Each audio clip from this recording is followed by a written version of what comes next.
I spotted at precisely 12:47 p.m., my thumb freezing mid-scroll. The Facebook post burns into my retinas like acid. Dated 11:53 p.m. last night, exactly 7 minutes before my birthday officially began. A surprise party. For my sister. The only girl worth celebrating, reads the caption beneath a cluster of grinning faces. Electra, center stage as always, draped in that familiar pose of feigned surprise, one hand pressed to her chest, the other waving toward the camera. My mother's comment sits just below, a digital knife twist. At least someone is worth baking for. The room tilts slightly. My eyes lock on the glossy tech bag perched on the table beside Electra. The exact laptop model I've spent 18 months saving for. Its distinctive logo peeking from tissue paper. I set my phone down before my trembling hand can drop it. The office around me continues its Monday rhythm, keyboards clicking, phones ringing, coffee brewing, while I sit perfectly still, a statue of composure hiding the earthquake inside. Bathroom, I mutter to no one in particular, rising from my desk with robotic precision. The fluorescent bathroom lights flicker as I grip the cold porcelain sink, my knuckles white. 1 deep breath. 2. 3. I study my reflection, Maya Hernandez, 29 years old today, though apparently not worth remembering. A single tear escapes before I can stop it. I wipe it away with the back of my hand, leaving a small smudge of mascara on my cheek. Everything okay in there? Sarah's voice concerned, followed by a gentle knock. Fine, I called back, voice steadier than I felt. Just a minute. I straighten my shoulders, watching determination replace hurt in my reflection. This isn't new. This is just the final evidence I needed. The memory rises unwanted.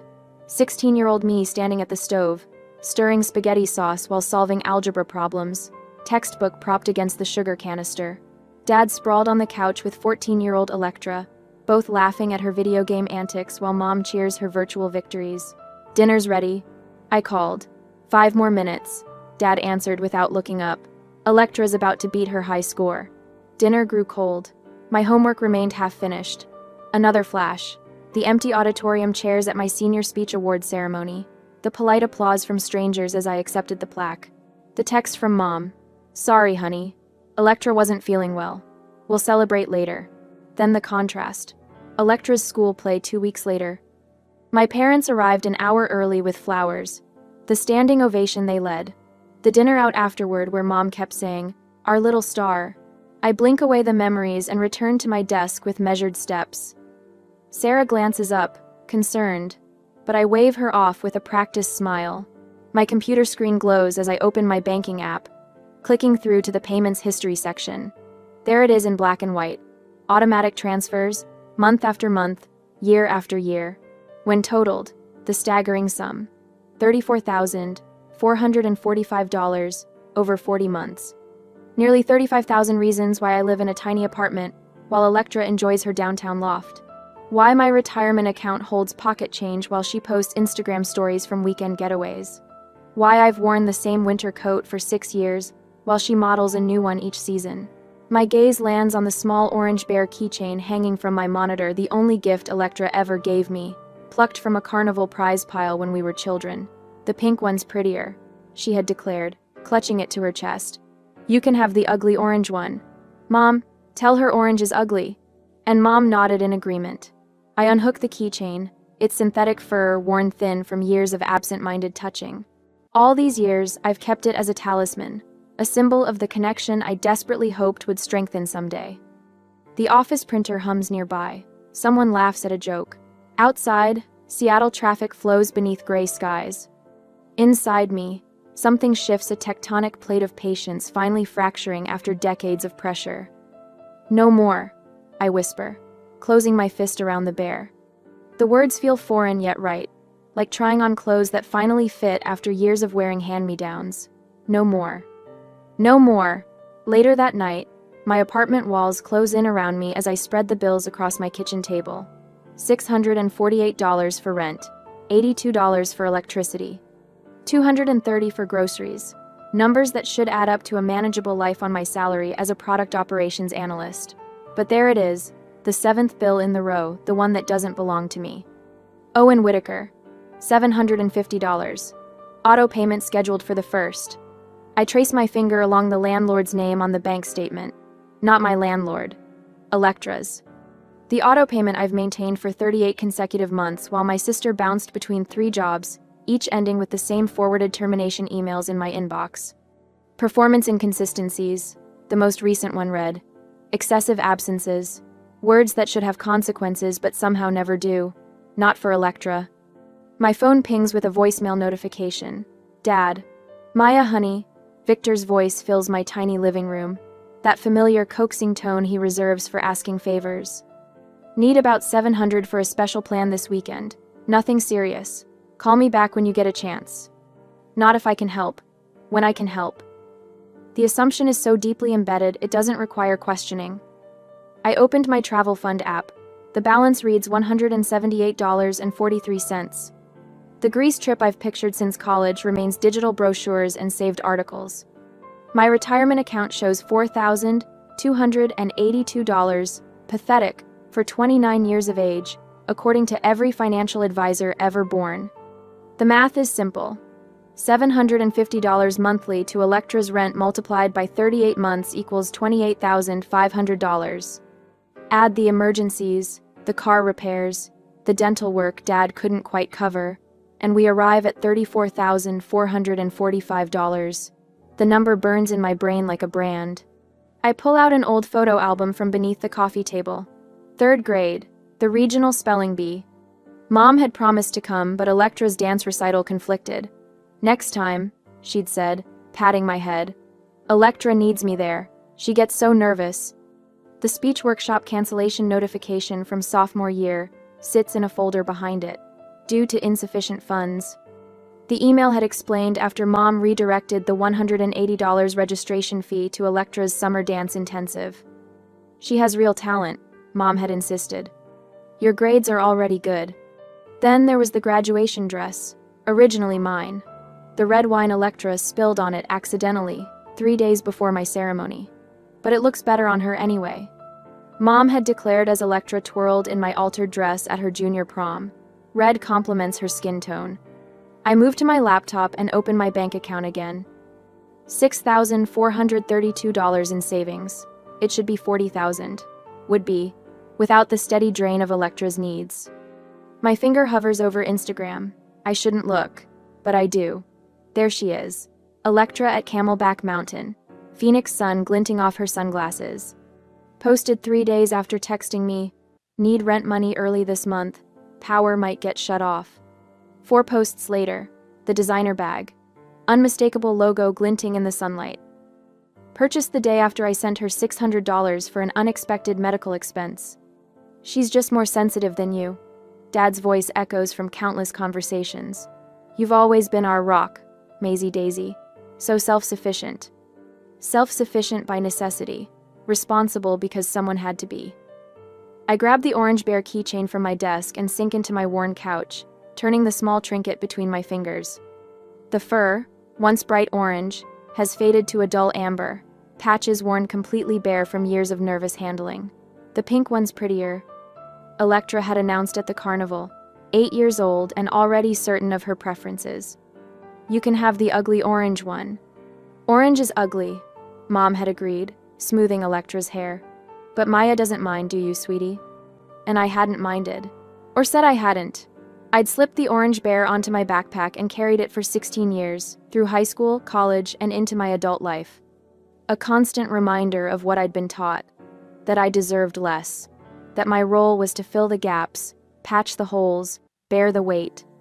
All night I sit, turning the bear between my fingers, watching the shadows shift across my apartment walls as night surrenders to morning. The first hint of sunrise colors my window as I finally set the keychain down on my coffee table. I retrieve a small wooden box from my bedroom closet, place the bear inside, and close the lid with a decisive click. The weight of the decision settles over me like armor as I open my laptop. The screen illuminates my face in the dim morning light as my fingers hover over the keyboard. 3 emails. That's all it will take. I type the first address. Owen Whitaker. The words flow as the sun rises, my fingers striking keys with growing certainty. With each word, I feel something long dormant awakening, not just anger, though there's plenty of that. Something more sustainable. Self-respect. The 3 emails sit as drafts in my inbox, each one a key turning in a lock I've kept sealed for years. I check the clock. 5:17 a.m. I've been awake all night, drafting, deleting, and redrafting these messages until every word stands firm as a soldier. The first email, addressed to Owen Whitaker, begins with professional courtesy that masks the tremor in my fingers. Dear Mr. Whitaker, I'm writing to inform you that effective immediately, I will no longer be making payments toward my sister Electra Hernandez's rent at 1445 Belmont Avenue. This arrangement was intended as temporary assistance and has continued for 40 months. Please direct all future communication regarding this property to the tenant. Respectfully, Maya Hernandez. Short, clear, final. The second email to my bank contains similarly precise language, canceling the $750 automatic payment that has drained my account on the first of every month since Electra's temporary setback 3.5 years ago. The third email, addressed to my family, took the longest to craft. The subject line reads, simply, financial boundaries, effective, immediately. Inside is an itemized spreadsheet documenting every dollar I've provided, $34,445 over 40 months. Rent payments, utility bailouts, emergency cash transfers that somehow funded weekend getaways, the birthday laptop. I add a brief message above the spreadsheet. I've supported Electra financially for 3+ years at significant personal cost. This arrangement ends today. I'm not available for discussion on this matter. Please respect my decision. My finger hovers over the send button on the first email. The kitchen feels unnaturally quiet, the humming refrigerator the only witness to what I'm about to do. I press send. A swoosh sound confirms its departure. The second email follows immediately after. When I reach the third email, I pause, my heart hammering against my ribs. This is the one that will detonate everything. I close my eyes, take a deep breath, and click send. The weight lifts so suddenly I feel dizzy. I stand up from my small kitchen table, stretch my arms overhead, and laugh a sound so foreign in this apartment that it startles me. Freedom tastes like coffee brewed at dawn after a sleepless night of reclaiming your life. My phone begins ringing at 7:23 a.m. Mom. I silence it. It rings again.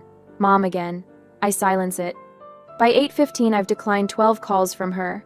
At 8:32, a text from Dad lights up my screen. Your sister is crying. Call us immediately. I don't. The voicemail notification appears at 9:47 while I'm showering. Electra's message plays as I towel dry my hair. You've ruined everything. How am I supposed to pay rent? Where am I supposed to live? Mom and Dad are freaking out. You can't just... Her voice cracks with rage. You selfish bitch. After everything we've done for you. I delete the message halfway through, a small smile playing on my lips. Everything they've done for me. The irony would be funny if it weren't so painful. By noon, the family group chat explodes. Aunts, uncles, cousins, most of whom haven't bothered to acknowledge my existence in years, suddenly have opinions about my abandonment of family duties. Uncle Robert, family helps family, period. Aunt Teresa, your sister needs support right now. Cousin Derek, wow, cold. I mute the chat and head to work, walking taller than I have in years. The surprise awaits me at my desk. A hand-drawn birthday card signed by the entire department and a single chocolate cupcake with a candle. Sarah, from the desk beside mine, smiles sheepishly. We remembered it was your birthday yesterday. Sorry it's late. My throat tightens. I don't tell them it's the first birthday acknowledgement I've received this year. My phone pings with a text from my cousin Tamsin. Just heard about your email. About time. Flowers headed your way tomorrow. Happy belated birthday, warrior. After work, I walk into the tech store, the same one where I spotted that laptop in Electra's birthday photo. The sales associate smiles as I approach. I'd like the XPS 17, please. The one with the i9 processor and 32 gig RAM.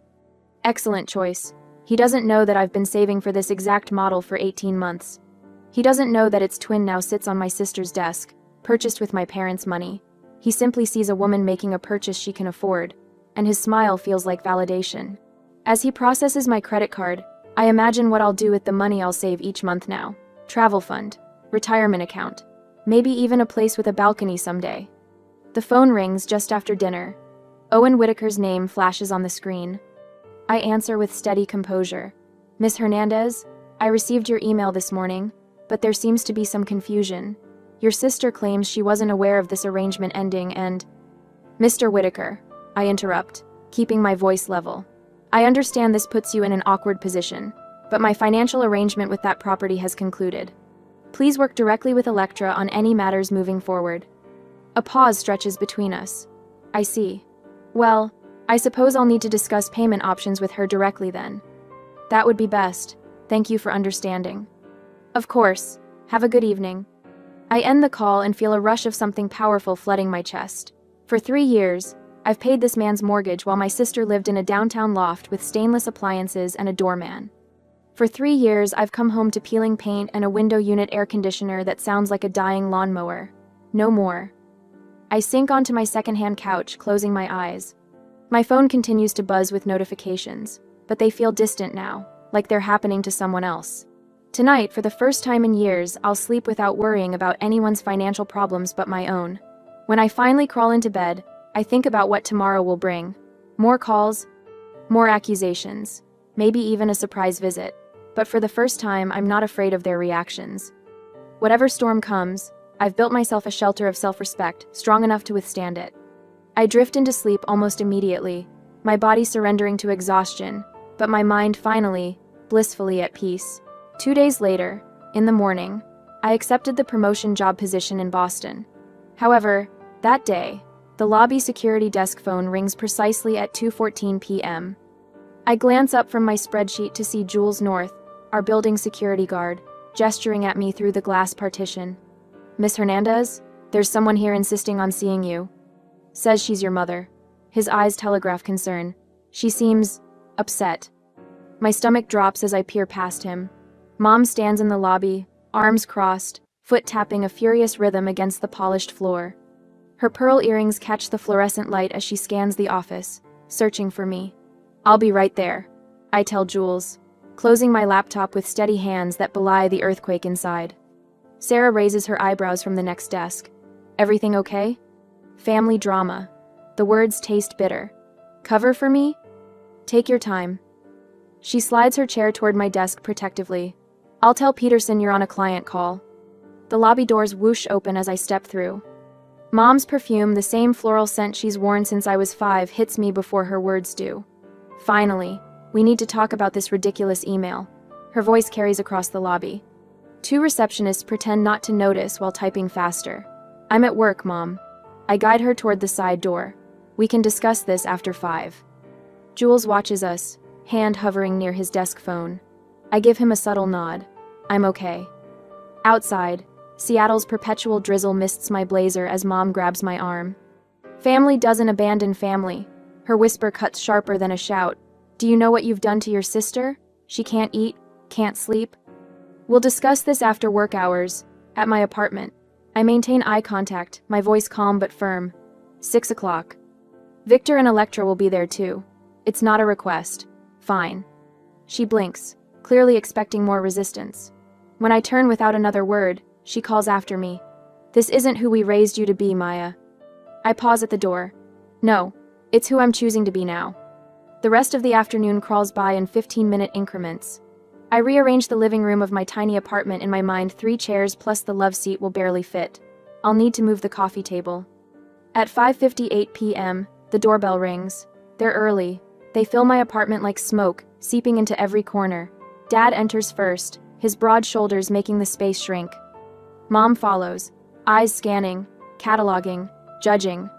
Electra trails behind, eyes red-rimmed, shoulders hunched in her designer coat, the one I recognized from the Instagram post, 2 days after her desperate call for rent money. "Would anyone like water?" I offer, strangely calm now that the moment has arrived. "Water?" Electra's voice cracks. "I don't understand what I did wrong, and you're offering water?" She collapses onto my love seat, face crumpling. The performance begins. Dad sits beside her, arm around her shoulders. "Your sister is fragile right now, Maya. This situation with her job." "Which job?" I ask, genuinely curious. "The marketing position she lost in January, or the graphic design job she was fired from in March?" Electra's sobbing pauses briefly, eyes darting to Dad. Mom steps forward. "That's exactly why she needs support right now, until she stabilizes. 4 jobs in 2 years isn't instability, Mom. It's a pattern." I move to my desk in the corner, opening my laptop. The projector I borrowed from work hums to life, casting a blue glow on my bare wall. "What are you doing?" Mom demands. Providing context, I click through to my organized files. This is Electra's termination email from Web Team Creative. The text fills the wall. The phrases, excessive absences, and final warning, highlighted in yellow. Dad frowns, leaning forward. We knew about this, but... These are screenshots from her Phoenix vacation, posted 3 days after I sent her an emergency $900 for rent. I advance through images of Electra lounging by resort pools, shopping bags at her feet. That was Electra starts, then falls silent as I continue. Bank statements showing $34,445 transferred over 40 months. The numbers glow accusingly. My retirement account balance. A pathetically small sum appears. My student loan balance. A painfully large number follows. The room falls silent except for the hum of the projector fan. Electra stares at the floor. Dad looks genuinely stunned, his mouth slightly open. Mom's lips press into a thin white line. I stand straighter, shoulders back. For the first time in this cramped apartment, I feel like I can breathe. I'm not asking for permission. I say quietly. I'm informing you of my decision. The payments have stopped permanently. Electra's head snaps up. But how am I supposed to? The same way other adults do, I reply. Work, budget, make choices. Dad clears his throat. Maya, I didn't realize the extent of... I've accepted a promotion, I continued. Senior operations lead, in Boston. Boston? Electra whispers, genuine shock breaking through her facade. For once, her surprise doesn't seem performed. I leave in 4 weeks. Mom steps forward. You can't just... I can. 2 simple words, but they hang in the air with newfound weight. Dad's arm drops from Electra's shoulder.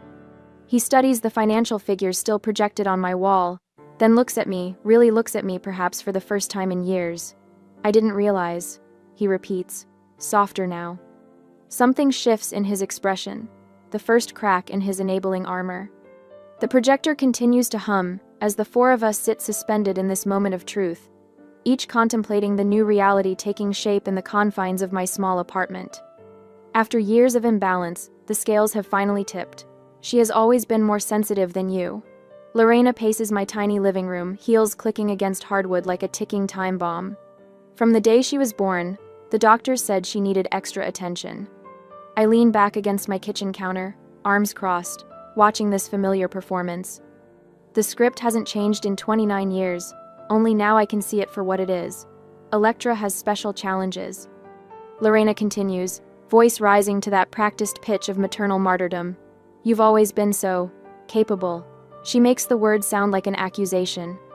Victor shifts uncomfortably on my secondhand couch, glancing between us. Electra sits beside him, mascara strategically smeared, tissues clutched in a white-knuckled fist. We're not asking for much. Lorena says, stopping to fix me with a look that once would have made me reach for my checkbook.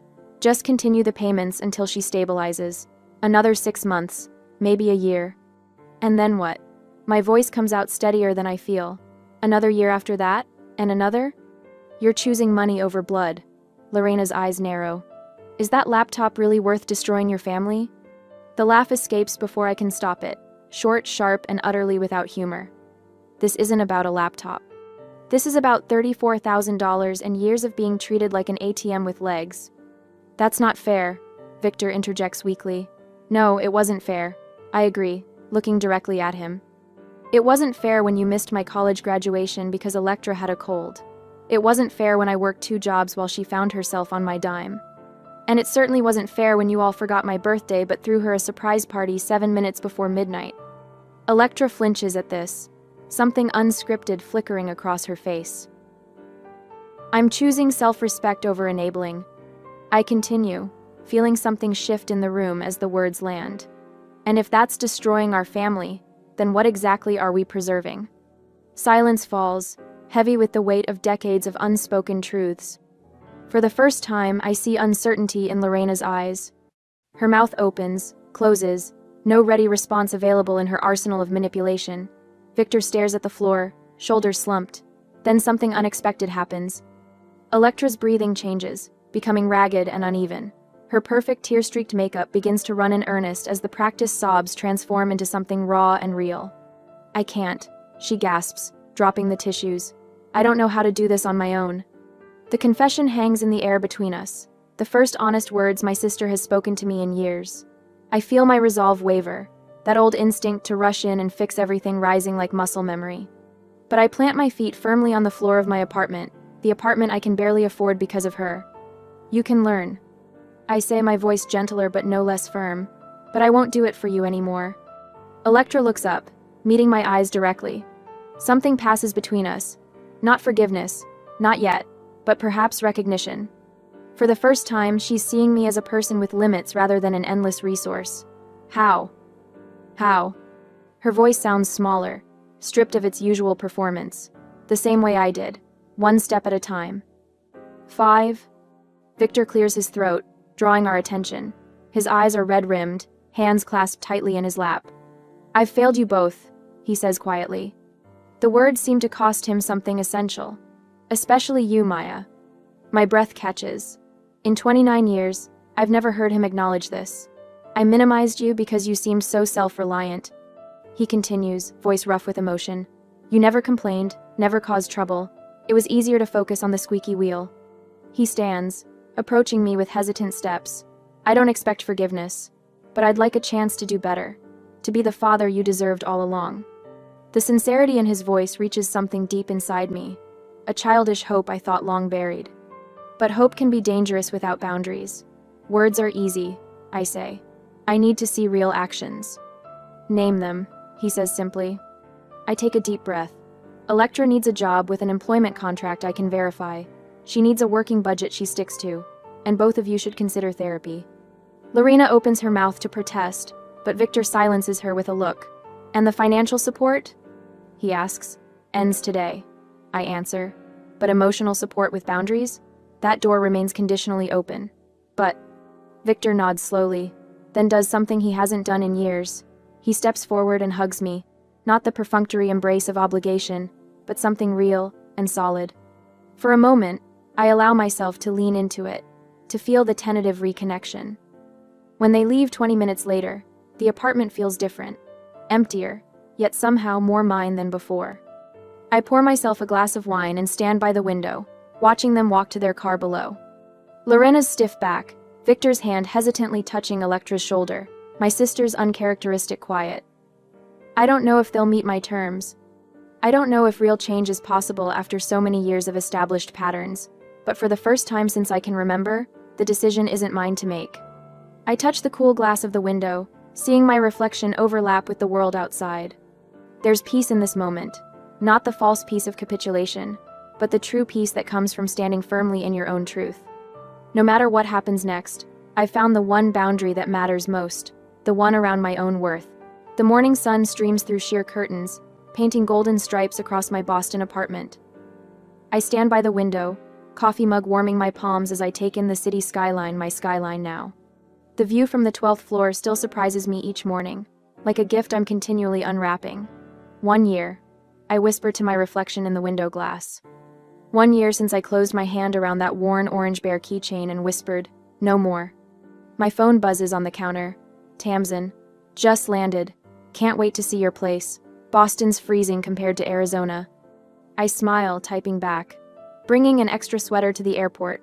See you in an hour. The apartment feels different today, adorned with modest decorations for my 30th birthday celebration. Simple white fairy lights drape across bookshelves. Fresh flowers, my own choice, not an obligation or afterthought, brighten the dining table. A small cake from the bakery down the street waits in the refrigerator. This birthday, my choice, my terms.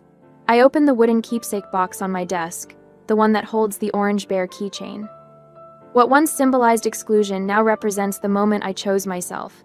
I run my finger over its worn fur before closing the lid. Dr. Calloway would be proud.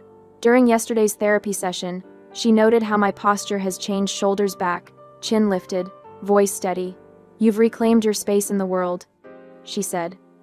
Not just the physical space of this new city, but the emotional space you deserve.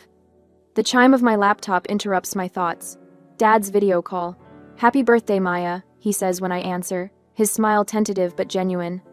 The background shows his familiar living room. But something's different. He's sitting at the desk he finally assembled after years of promising to do it. Thanks, Dad. Got your card, right? I sent it last week. I did. The bookstore gift card was perfect. He nods, relief visible. Listen, I want you to know I'm proud of you. The promotion, the move, everything. The words hang between us, unfamiliar but welcome. 2 visits in the past year have begun rebuilding what was broken, one careful conversation at a time. How's Electra doing? I ask. 4 months at the pharmacy now. Her manager says she hasn't missed a shift. His voice carries surprise rather than the automatic defense it once held. She's finishing those bookkeeping classes next month. That's good to hear. We talk for 15 more minutes before saying goodbye, not the marathon problem-solving sessions of before, but something healthier. When I end the call, I notice Mom's brief text wishing me happy birthday. The message is neither warm nor cold, just acknowledging. It's enough. My doorbell rings at noon, Emma and Rachel arriving early to help set up for the small gathering. Friends who know my history but don't define me by it. Friends who value boundaries. The birthday girl, Emma announces, handing me a gift bag while Rachel carries in a bottle of wine.